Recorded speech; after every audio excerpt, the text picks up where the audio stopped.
সপ্তাহে তৈলাক্ত মাছ খাওয়া প্রয়োজন, যেই মাছে ভালো পরিমাণে ওমেগা-3 ফ্যাট আছে। ইউরোপ আমেরিকায় বলা হয় স্যামন, সার্ডিন এইসব তৈলাক্ত মাছ খেতে। কিন্তু আমরা কোন মাছ খাবো? আমাদের বিল, ঝিল, নদী নালায় যে মাছ হয় তার কোনটাতে কি পরিমাণে ওমেগা-3 ফ্যাট আছে? চলুন দেখে নেই আমাদের কোন মাছগুলোতে সবচেয়ে বেশি পরিমাণে ওমেগা-3 ফ্যাট আছে। 1. ইলিশ। দেশি মাছের মধ্যে সবচেয়ে বেশি পরিমাণে ওমেগা-3 ফ্যাট পাওয়া গেছে ইলিশ মাছে। বর্ষা মৌসুমে বাংলাদেশের খুলনার মাছ বাজার থেকে নেওয়া ইলিশের উপরে গবেষণায় প্রতি 100 গ্রাম ইলিশে 1510 মিলিগ্রাম ওমেগা-3 ফ্যাট পাওয়া গেছে। ভারতের মাছ বাজার থেকে নেওয়া ইলিশের উপর গবেষণায় ওমেগা-3 ফ্যাট পাওয়া গেছে 1239 মিলিগ্রাম।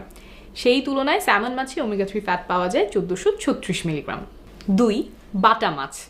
অনেকে এটাকে পার্শে মাছ নামেও চেনেন, কেউ কেউ হয়তো ফাইসা মাছও বলেন। আমি ছবি দিয়ে দিচ্ছি, দেখলেই চিনতে পারবেন। এই মাছের প্রতি 100 গ্রামে ওমেগা-3 ফ্যাট পাওয়া গেছে 520 মিলিগ্রাম। 3. পুঁটি মাছ।